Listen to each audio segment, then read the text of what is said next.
Tá. Zenão de Eleia, a primeira classe de argumentos que eu falei, né, são os argumentos contra a existência do pluralismo pitagórico, ou seja, a argumentação contra a existência da pluralidade de coisas, né? Zenão, como um bom, fiel seguidor de seu mestre Parmênides, acreditava que as coisas são unas, né? Que as coisas são uma unidade singular, né?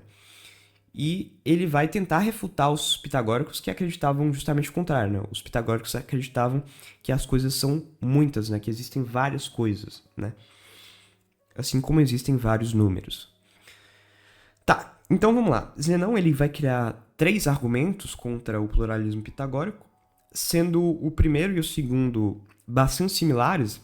Então eu vou sintetizar eles num único argumento, certo? Para facilitar, para não ter que ficar repetindo e tal, para não tomar muito tempo também, porque a estrutura da argumentação ela é bem similar, certo? Tá, então o que é esse argumento propriamente, né? Tá, então o Zenão ele parte do ponto de vista pitagórico. O que os pitagóricos acreditam?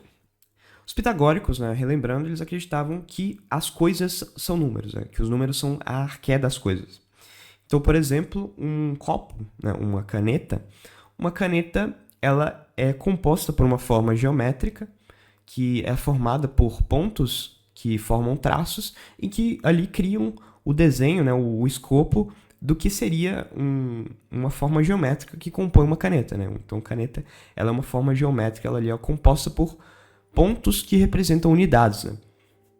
E esses pontos no espaço que criam essa caneta, a forma geométrica dessa caneta, e que, portanto, criam a caneta propriamente, né? Elas são unidades, né? E são unidades que representam números. Ou seja, no fundo, a caneta ela é composta por unidades que representam números. Ou seja, levando a consequência, a gente teria que dizer que essa caneta ela é composta por números, propriamente, certo? E nesse sentido, então, então ele prossegue, tá? Então, se as coisas são números, né? Se as coisas são unidades, então as coisas são números. E ele vai falar o seguinte, tá, beleza. Mas números são infinitamente divisíveis. Ou seja, se eu pego, por exemplo, o número 2, eu consigo dividir ele infinitamente por 2 também. Então, 2 dividido por 2 é 1, 1 dividido por 2 é 0,5, 0,5 dividido por 2 é 0,25 e por aí vai. Ou seja, 2, qualquer número que seja, eu consigo dividir ele infinitamente. Tá, beleza. Mas ele vai falar o seguinte, olha, se as coisas são números e números são infinitamente divisíveis, então as coisas possuem infinitas partes. Por quê? Porque se eu consigo dividir algo em infinitas partes, né? Se eu consigo dividir o número 2 infinitamente, então significa que esse algo é composto por infinitas partes. E se algo é composto por infinitas partes, então esse algo deve ser infinito. Então o que ele está dizendo? Olha, se as coisas são números para os pitagóricos, se uma caneta são números, né? Então, essa caneta tem que ser infinita. Por quê? Porque os números são infinitos. Né? Os números eles são compostos por infinitas partes, porque os números são infinitamente divisíveis. Né? Ou seja, ele está querendo demonstrar que todas as coisas, na verdade, são infinitas. E se todas as coisas são infinitas, então todas as coisas são unas. Por quê? Porque não existem vários infinitos, mas existe somente o infinito. O infinito, ele é algo sem fim, como o próprio nome diz, né? E dado que o infinito é algo sem fim, você não pode quantificar o infinito. Eu não posso dizer que existem vários infinitos, porque o infinito, por definição, é algo sem fim. Ou seja, é algo imensurável, algo incontável, certo? E nesse sentido, eu não posso dizer que existem um ou dois infinitos, né? Eu só posso atribuir quantidade a coisas que são finitas, coisas que são mensuráveis. Mas o infinito não existem vários infinitos. Só existe um infinito. Ou seja, com isso, ele está dizendo, olha, se as coisas são infinitas, então as coisas são unas, porque o infinito é uno, certo? O infinito não pode ser quantificado. O infinito, ele é uma unidade, ele é imensurável, certo?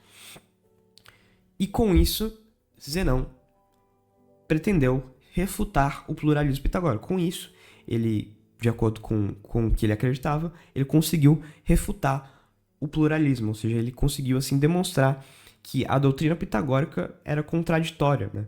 Porque se as coisas são números, então as coisas são infinitas, e se as coisas são infinitas, as coisas são unas, e portanto cai naquilo que ele sempre disse, naquilo que ele acreditava, que as coisas são unas, certo? E que a sensação, portanto, está errada, porque a sensação nos diz que as coisas são várias, né? Ou seja, que existem várias coisas, mas ele está comprovando com a razão que a sensação está errada e que só existe uma coisa, só existe uma única unidade singular, né? Não podem existir várias coisas, seguindo esse raciocínio de Zenão, né? Então, essa é a argumentação dele, né?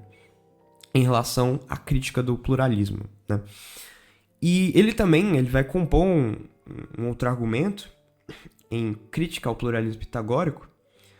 Eu não vou chegar a citar ele aqui propriamente, mas ele é bem ruinzinho, certo? Se quiserem, fiquem à vontade para ler essa argumentação lá na obra do Copleston. Mas é uma argumentação envolvendo milho e tal. Mas eu só dou um adendo que essa terceira argumentação, que eu não vou chegar a expor aqui, porque senão vai ficar muito extenso, ela cai na falácia da divisão, certo? Então se atentem isso quando forem ler o terceiro argumento de Zenão contra o pluralismo, certo?